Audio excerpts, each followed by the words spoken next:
बिस्मिल्लाहिर्रहमानिर्रहीम। बिस्मिल्लाहिर्रहमानिर्रहीम एंड अस्सलाम वालेकुम।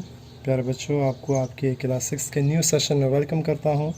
उम्मीद है अपने ऑनलाइन क्लासेस से आप लोग भरपूर फ़ायदा हासिल कर रहे होंगे, जिससे पहले और सब्जेक्ट के हो चुके हैं।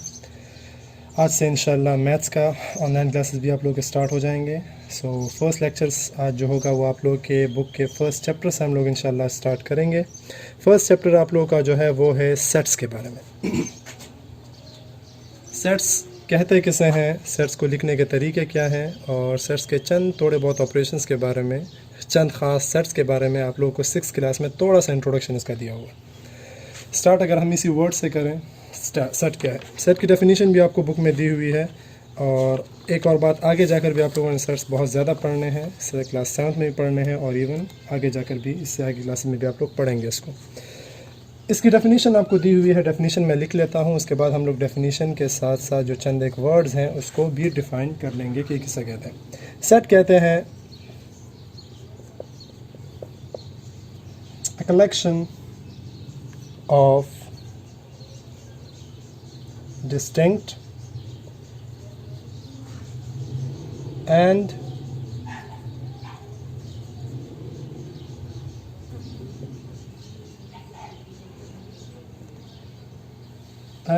well-defined objects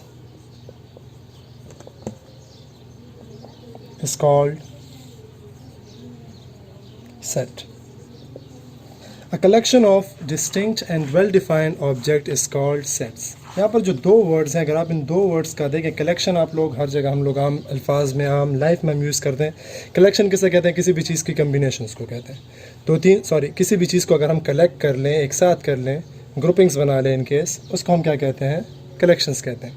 अब यहाँ पर ये मैथमेटिकल जो सेट है, ये आम इंग्लिश के कलेक्शन से अलग किस तरह हो जाता है? ये इन दो वर्ड्स की वजह से हो जाता है, डिस्टिंक्ट की वजह से और वेल डिफाइन की वजह से। ये दो वर्ड्स आपके पास जो हैं, ये किसी भी सेट को या किसी भी कलेक्शन को मैथमेटिक्स का जो सेट है उससे और इंग्लिश का जो कलेक्शन है उससे जुदा कर देता है। डिस्टिंक्ट इस वर्ड का मीनिंग क्या है? डिस्टिंक्ट वर्ड का मीनिंग ये होगा कि सेट जो होगा, अभी हम उसमें एंट्रीज वगैरह सारी चीज़ें बात करेंगे, लेकिन अभी से यहाँ पर सुन लें। डिस्टिंक्ट का मतलब ये होगा कि सेट में जो हर एक एलिमेंट होगा आपके पास, वो सारे एलिमेंट एक दूसरे से डिफरेंट होंगे। उनमें से एक भी एलिमेंट आपके पास होगा वो दो मरतबा नहीं आ सकता। और वेल डिफाइन का मतलब क्या है? वेल डिफाइन का मतलब ये है कि अगर मैं एक सेट बनाता हूँ, अभी हम बनाएंगे एग्जाम्पल से आपको और भी क्लियर हो जाएगा, लेकिन यहाँ सुन ले फिलहाल। एक सेट में बनाता हूँ और सेट में मैं मुख्तलिफ एलिमेंट्स लिख लेता हूँ, चाहे वो किसी भी चीज़ का सेट है, उसके हर एलिमेंट की उस सेट में होने की वजह आपको मालूम हो।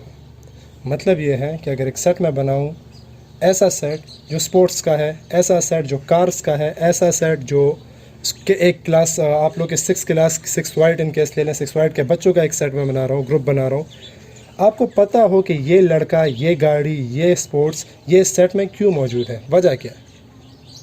ये वेल डिफाइन का मतलब है कि वेल डिफाइन का मतलब अगेन, हर एलिमेंट, सेट के हर एलिमेंट का उस सेट में होने की वजह आपको मुकम्मल क्लियर होगी। या फिर एक वर्ड, एक लफ्ज़, एक नंबर अगर आप देखें और आपको डायरेक्ट पता चलता है कि ये नंबर जो है इस सेट से बिलोंग करता है, क्योंकि आपके पास उसका कनेक्शन आपको मालूम हो, इस वर्ड का मीनिंग क्या है? Well define. एग्जाम्पल एक दो कर लेते हैं। एग्जाम्पल अगर हम एक दो कर लें तो आपको इन दोनों वर्ड्स की क्लियर समझ आ जाएगी। अच्छा, अगर आप यहाँ देखें, मैंने आपके सामने दो एग्जाम्पल्स लिख लिए हैं। अब दोनों कलेक्शंस हैं, फ़िलहाल मैं अभी सेट की तरफ नहीं जा रहा, अभी आपको कलेक्शन में बता दूं। इनकी दो कलेक्शंस मैंने लिख लिए हैं। फर्स्ट कलेक्शन आपके पास है the collection of good stories. अब ये फर्स्ट स्टेटमेंट, ये वाली कलेक्शन आपके पास सेट है या नहीं है, पहली बात तो ये। और नीचे पर मैंने दूसरा एग्जाम्पल लिखा है द कलेक्शन ऑफ वॉवल्स। अब इन दोनों में से सेट कौन सा है? दोनों हैं, दोनों नहीं है, इस पर बात करते हैं।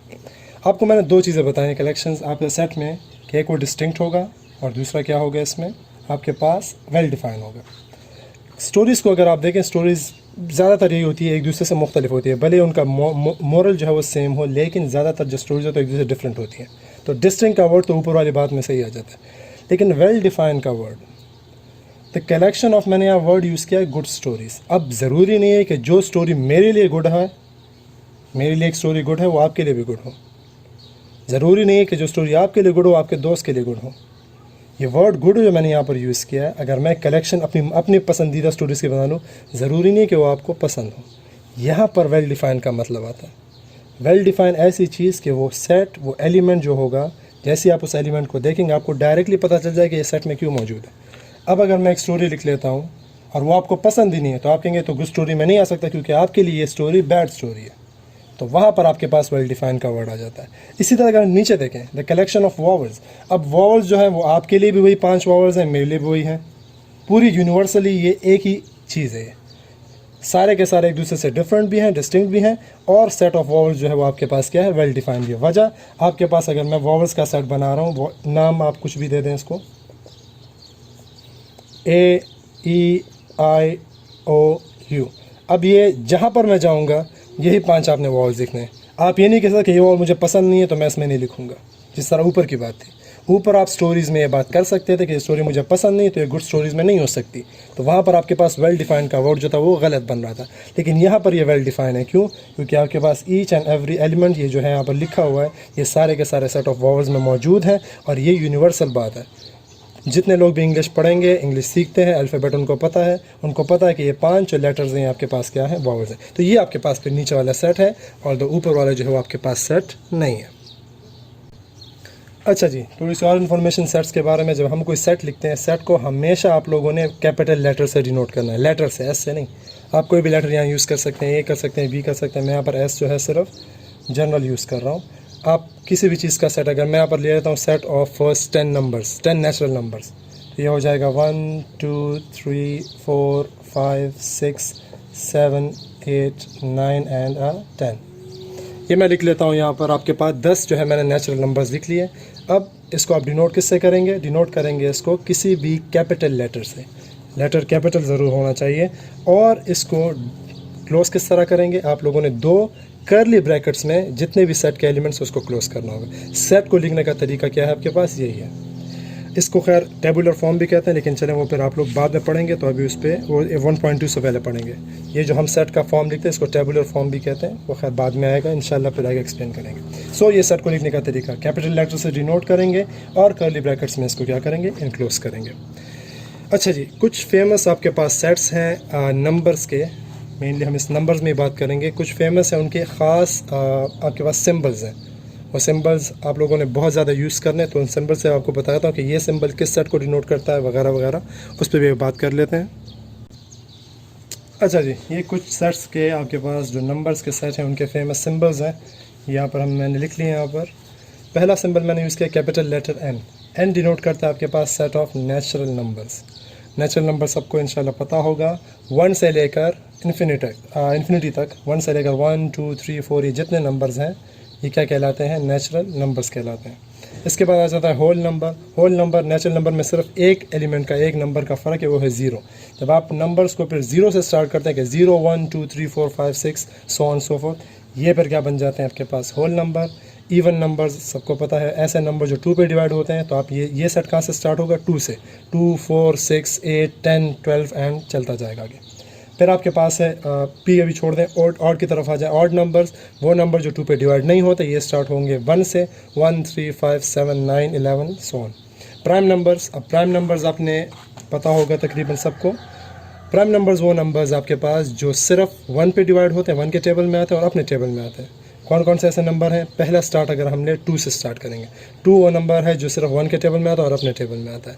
2 3 5 7 11 9 नहीं है इसमें, 11 13 15 भी नहीं होगा इसमें, 17 19 इस तरह। तो वो नंबर जो सिर्फ अपने और 1 के टेबल में आते हैं वो क्या कहलाते हैं आपके पास? प्राइम नंबर्स कहलाते हैं। सो ये आपने ये सिंबल्स आपने याद रखने हैं। N for natural number, W for whole number, E for even number, O for odd numbers and P for prime numbers. हम इसको इसी ये पूरा का पूरा हम नहीं लिखेंगे कि सेट ऑफ नेचुरल नंबर। अब इसके बाद हम लोग सिर्फ एन यूज़ करेंगे और आपको डायरेक्ट पता चलेगा किसका सेट है, ये नेचुरल नंबर्स का सेट है। इसी तरह ये बाकी सारे भी इसी तरह करेंगे हम लोग।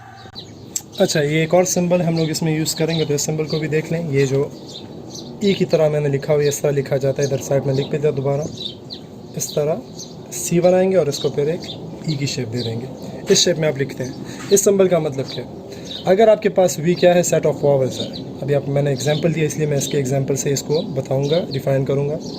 वी आपके पास क्या है? सेट ऑफ, इन केस ये आप कोई भी नाम दे सकते हैं। वी मैं वॉवल्स की वजह से दे रहा हूँ ताकि आपको आसानी हो समझने में। वी अगर आपके पास सेट ऑफ वॉवल्स है तो हमारे पास ए उसमें मौजूद है और बी उसमें मौजूद नहीं है। तो ये सिंबल क्या दिखाता है, अगर मैं ये सिंबल बनाता हूँ बगैर क्रॉस लगे, इसका मतलब होता है ए बिलोंग्स टू वी, या फिर A is the element of V, मतलब ए क्या है आपके पास सेट वी में मौजूद है। लेकिन जब इस पे क्रॉस आ जाता है इसका मतलब क्या है कि B does not belong to V, या ये पढ़ेंगे आप, या लिखेंगे B is not the element of V. तो ये दो सिंबल्स भी इसमें यूज़ होंगे, सो इसको भी देख लें, समझ आ गई होगी तकरीबन सबको।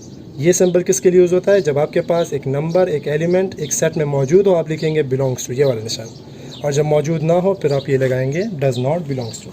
सो ये बातें थी आपके पास चैप्टर से पहले की, जो एक्सरसाइज से पहले की बातें हैं, ये सारी बातें हम लोगों ने यहाँ पर डिस्कस की। सबसे पहले सेट की डेफिनेशन थी आपके पास कि सेट कहते किसे हैं। सेट कलेक्शन को कहते हैं डिस्टिंक्ट और वेल डिफाइंड ऑब्जेक्ट को। डिस्टिंक्ट का मतलब सारे एलिमेंट एक दूसरे से डिफरेंट होंगे, और वेल डिफाइंड का मतलब कि हर एलिमेंट के उस सेट में होने की वजह आपको मुकम्मल क्लियर होगी। इसके बाद हम लोगों ने पढ़ा कि सेट को लिखा किस तरह जाता है। सेट को लिखा जाता है, डिनोट किया जाता है कैपिटल लेटर से, और लिखा जाता है इसको कर्ली ब्रैकेट्स के अंदर कॉमा लगा के इसके हर एलिमेंट को अलग अलग किया जाता है। इसके बाद हम लोगों ने चंद फेमस वो पढ़े, आपको मैंने बताया जो इम्पोर्टेंट सेट्स हैं उनके नाम, नेचुरल नंबर्स के लिए क्या होता है, होल नंबर्स के लिए, प्राइम नंबर्स के लिए, इवन के लिए और ऑड के लिए, ये चीज़ें। और लास्ट में हम लोगों ने ये दो चीज़ें पढ़ी कि इन दोनों सिंबल्स का मतलब क्या है, ये बिलोंग्स टू और ये डज नॉट बिलोंग्स टू। सो चलें एक्सरसाइज स्टार्ट करते हैं। ये सारी बातें आप लोगों ने अपने जहन में रखनी है, तभी आप लोग आसानी से एक्सरसाइज जो है वो हल कर सकेंगे। अच्छा जी, आप लोग के 1.1 का जो फर्स्ट क्वेश्चन है वो काफ़ी आसान और सिंपल क्वेश्चन है, अगर आपको सेट की डेफिनेशन सही से समझ आ गई हो तो। First question is which of the following statements is a set और नॉट। आपको स्टेटमेंट्स दिए होंगे, आई थिंक यहाँ पर कोई 9 क्वेश्चंस दिए हुए हैं, 9 स्टेटमेंट्स आपको दिए हुए हैं। उन स्टेटमेंट्स को आप लोगों ने पढ़ना है और इसमें फिर डेफिनेशन चेक करनी है जो आपको मैंने बताया डिस्टिंक्ट की और वेल डिफाइंड की, कि इस सेट के जो स्टेटमेंट में लिखा हुआ है इसके जो एलिमेंट्स हैं वो डिस्टिंक्ट हैं एक दूसरे से, और वो वेल डिफाइंड है या फिर नहीं है। अगर है तो वो सेट होगा, अगर नहीं है तो वो नहीं होगा। First one is the 5 provinces of Pakistan. अब पाँचों के पाँचों प्रोविंसेस जो आपके पास जो सूबे हैं पाकिस्तान के, वो पहली बात ऑटोमेटिकली सारे के सारे डिफरेंट हैं आपके पास, डिस्टिंक्ट भी हो गया, और वो वेल डिफाइन है। वेल डिफाइन मतलब ये है कि आप ये नहीं कह सकते पाकिस्तान में 2 सूबों को डाल दो बाकी तीनों को भूल जाए, नहीं। अगर मैं प्रोविंसेस ऑफ पाकिस्तान की बात करूँगा तो पाँचों के पाँचों सूबों की बात करूँगा। हर सूबे का प्रोविंसेस ऑफ पाकिस्तान में होना जो है वो लाजमी बात है, क्योंकि पाकिस्तान के जितने सूबे हैं हमने वही मेंशन करना है। सो आपके पास ये वेल डिफाइंड भी है, तो आंसर इसका क्या होगा, सिर्फ सिंपल सा आपने आंसर लिखना है कौन से सेट हैं कौन से नहीं है। तो ये क्या है आपके पास, this statement is a set.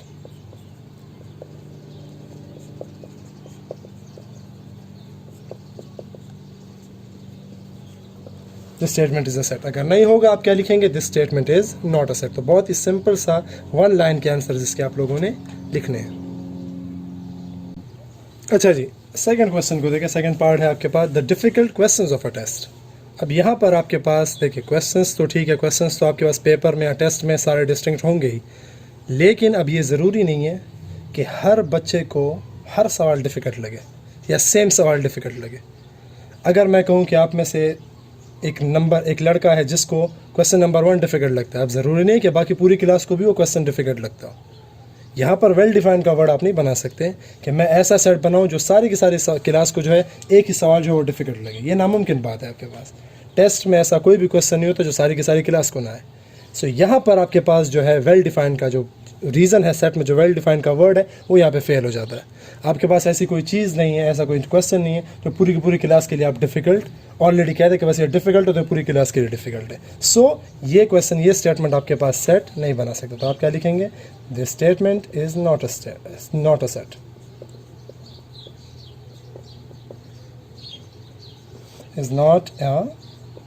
Set. So I think clear होगा आप लोगों को। ये 2 वर्ड्स आप लोगों ने सिर्फ देखने हैं, डिस्टिंक्ट का और क्या वेल डिफाइंड का। जहाँ पर ये दोनों सेटिस्फाई करेंगे उसको आप लिखेंगे this statement is a set, और जहाँ पर जैसे इस क्वेश्चन में सेटिस्फाई नहीं कर रहा आप क्या लिखेंगे, this statement is not a set. अच्छा जी, थर्ड क्वेश्चन है आपके पास ज्योमेट्रिकल इंस्ट्रूमेंट्स। ज्योमेट्रिकल इंस्ट्रूमेंट्स आपके पास जो हैं ये सारे एक दूसरे से डिफरेंट भी होते हैं और हमें मालूम भी हैं कितने इंस्ट्रूमेंट्स हमने बनाए हैं जो हमारे पास ज्योमेट्री में यूज़ होते हैं, वो सारे इंस्ट्रूमेंट्स आप लोगों को मालूम भी हैं। सो डिस्टिंक्ट भी हैं आपके पास और वेल डिफाइंड भी हैं। हर इंस्ट्रूमेंट आपके पास ज्योमेट्रिकल इंस्ट्रूमेंट्स के उसमें प्लेस कर सकते हैं आप। इंस्ट्रूमेंट को आप देखते हैं, चाहे वो आपके पास राइट ट्रायंगल है, कंपास है, रूलर हो गया, ये चीज़ें हो गई, जितनी भी और चीज़ें हैं, वो सारी चीज़ों को जैसे ही आप देखते हैं आपको ऑलरेडी पता चलता है क्या चीज़ें हैं, ये ज्योमेट्रिकल इंस्ट्रूमेंट्स है। तो आप इसको एक ख़ास सेट में, ज्योमेट्रिकल इंस्ट्रूमेंट्स के सेट में प्लेस कर सकते हैं। तो ये वेल डिफाइंड भी है। So this statement is a set.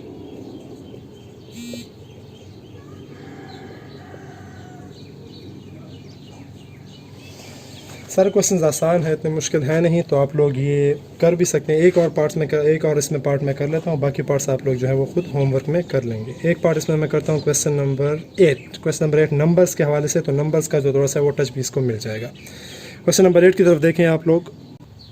अच्छा जी, क्वेश्चन नंबर 8 आपके पास है the natural numbers less than 50। तो आपने ये सेट है या नहीं है? देखिए नंबर्स ऑलरेडी आपके पास सारे के सारे डिस्टिंक्ट हैं। नेचुरल नंबर्स आपको मैंने अभी इससे पहले बताया 1 से स्टार्ट होते हैं और जाते जाते हैं, ख़त्म नहीं होते। लेकिन यहाँ पर उन्होंने बात की है नेचुरल नंबर्स लेस दैन 50। तो 50 से जो कम है, छोटे जितने नंबर हैं नेचुरल नंबर, वो कौन से होंगे? 49, 48, 47, 46 अप टू 1। ये सारे नंबर्स आपके पास ऑटोमेटिकली डिफरेंट भी है एक दूसरे से और वेल डिफाइन है। नंबर्स चेंज नहीं होने वाले। नेचुरल नंबर्स की अगर आप बात करें, नेचुरल नंबर्स 1 ही रहेगा, 2 जो है, ये सारे नेचुरल नंबर्स ही रहेंगे। यूनिवर्सल बात है ये। सो ये वेल डिफाइंड भी है और एक दूसरे से डिस्टिंक्ट भी है। सो आपके पास जितने नंबर्स हैं 50 से छोटे, वो सारे के सारे क्या हैं? डिस्टिंक्ट भी हैं और वेल डिफाइंड भी हैं। सो आपके पास ये क्या है लाएगा? This statement is a set.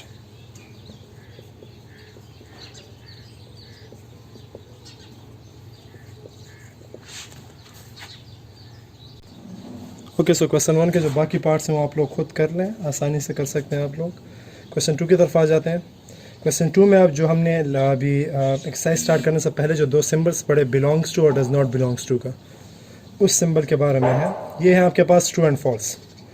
आपको दिया हुआ है 2 सेट्स दिए हुए हैं। एक सेट में आपके पास सेट ऑफ वॉवल्स हैं, ये रहा सेट ए। इसमें आपके पास क्या है? सेट ऑफ ये वॉवल्स हैं आपके पास AEIOU। और दूसरा सेट दिया हुआ है जिसमें कंप्लीट अल्फ़ाबेट है, सारे लेटर्स हैं ABC अप टू Z, जितने अल्फ़ाबेट हैं वो सारे के सारे आपको दिए हुए हैं। अब इसके बाद आपको चंद स्टेटमेंट्स दी होंगी, आपने लिखना है कि ये ट्रू है या फॉल्स है। तो 1 लाइन एक ही बस T और F से आप लोग इसका आंसर लिख सकते हैं। तो पहला है आपके पास A बिलोंग्स टू A। तो मेरे ख्याल से इसका आंसर मालूम होगा आपको। A बिलोंग्स टू A, यह वर्ड सिंबल किसके लिए होता है? बिलोंग्स टू मतलब A इस सेट में मौजूद है या नहीं है। तो ऑलरेडी आपको दिख रहा है कि A में आपके पास क्या है? स्मॉल लेटर A मौजूद है, तो ये क्या हो जाएगा आपके पास? ट्रू। सही है। Part second, B belongs to A। B set A में खुद देख लें, सेट A में आपके पास स्मॉल लेटर B मौजूद है? नहीं है, तो आपके पास दूसरा स्टेटमेंट क्या हो जाएगा? फॉल्स। तो ट्रू फॉल्स के क्वेश्चन है, आप लोगों ने इन दोनों सेट्स को देखना है और यहाँ पर फिर स्टेटमेंट को देखना है कि किस स्टेटमेंट क्या बात की, कौन सा एलिमेंट किस सेट में आपसे पूछा गया कि ये सेट इसमें मौजूद है या नहीं है। अगर मौजूद होगा तो ट्रू है, नहीं मौजूद तो आपके पास फॉल्स स्टेटमेंट होगी है। अच्छा जी, मैंने ऊपर दोबारा सवाल के लिए लिखा हुआ है, आप लोगों ने कॉपी में भी दोबारा नहीं लिखना। जो आपने क्वेश्चन लिखा है बस वही से फॉलो करना है। मैं सिर्फ यहाँ पर आप लोग को समझाने के लिए मैंने दोनों सेट्स दोबारा लिखे हैं। आप लोगों ने क्वेश्चन पार्ट 2 के बाद यही से स्टार्ट करना है। पार्ट 3 स्टेटमेंट अब क्या है? D does not belongs to A। D आपके पास A में मौजूद नहीं है, बस खुद देख लें आप लोग। A सेट में आपके पास D यहाँ पर कहीं पर भी मौजूद नहीं है, तो ये बात इन्होंने जो स्टेटमेंट दी है क्या है आपके पास? ये आपके पास ट्रू है। अगला है आपके पास C does not belongs to B। C आपके पास B में नहीं है, ऑल्दो आपके पास C क्या है? C सारे के सारे लेटर्स हैं, तो C आपके पास लाजमी B में मौजूद होगा। तो ये वाला स्टेटमेंट आपके पास क्या बन जाता है? False statement. इसके बाद question number 5, I belongs to B। सारे लेटर्स मौजूद हैं, तो I भी आपके पास क्या होगा? B में मौजूद होगा। तो ये वाला स्टेटमेंट क्या आ जाता है आपके पास? ट्रू स्टेटमेंट आ जाता है। अच्छा, next one 6 number, I belongs to A। तो आपके पास वॉवल है आई भी आपके पास क्या है? A में मौजूद है। सो ये वाला स्टेटमेंट भी आपके पास क्या आ जाता है? True statement. 7 number, F belongs to A set में आपके पास F मौजूद नहीं है, so this is a false statement. सही है। तो ये स्टेटमेंट्स हो गए आपके पास, 7 तक मैंने कर लिए हैं। आप लोग ये बाकी जो 3-4 रह गए हैं 4 पार्ट्स 5 पार्ट्स रह गए। ये ट्रू फॉल्स आप लोग खुद कर लें, सिर्फ आप लोगों ने इन दोनों सेट्स को जहन में रखना है, इन दोनों सेट्स को देखना है। अगर यहाँ पर स्टेटमेंट उन दोनों सेट्स के मुताबिक हुई तो ट्रू, नहीं हुई so that will be false. Question number 3 आपके पास अभी जो है फिल इन द ब्लैंक्स हैं, वो वाले करते हैं। चलें, अच्छा क्वेश्चन नंबर 3 में जो फिल इन द ब्लैंक्स है, इसमें आपने फिल इन द ब्लैंक्स में सिर्फ ये 2 सिंबल्स यूज़ करने हैं। क्वेश्चन नंबर 2 में जिस तरह ट्रू फॉल्स थे बिलोंग्स टू और डज नॉट बिलोंग्स टू के सिंबल्स के बारे में, उसी तरह अब ये क्या है, इन दोनों सिंबल्स के बारे में फिल इन द ब्लैंक्स है। Fill in the blanks by using either the symbols belongs to और डज नॉट बिलोंग्स टू। अब स्टेटमेंट को देखेंगे, अगर बिलोंग्स टू का वर्ड वहाँ पर आना चाहिए तो आप वो सिंबल यूज़ करेंगे, अगर आपके पास डज नॉट बिलोंग्स टू का सिंबल आना चाहिए तो आप वो यूज़ करेंगे। फर्स्ट स्टेटमेंट को देख लें, आपको समझ आ जाएगी। 1-2-3 सेट में आपके पास 2 है और 3 है, तो बताएं इस 2 और 3 में 1 मौजूद है? नहीं मौजूद। आपके पास 1, 2 और 3 के सेट में मौजूद नहीं है, तो आप कौन सा सिंबल यूज़ करेंगे? डज नॉट बिलोंग्स टू का। बात समझ आ रही है? सेट बी को देखें, सेकंड क्वेश्चन को देखें। B dash set of A B and C, A B C 3 elements का सेट है, इसमें बी मौजूद है आपके पास, तो अब यहाँ पर कौन सा सिंबल यूज़ करेंगे? बिलोंग्स टू का। आई बिलोंग्स टू या does not belongs to set of vowels, तो आपके पास बिलोंग्स टू है, वॉवल्स में आपके पास आई मौजूद है, सो आप लिखेंगे belongs to set of vowels. So इसी बेस पे आप लोगों ने सवालात को हल करना है।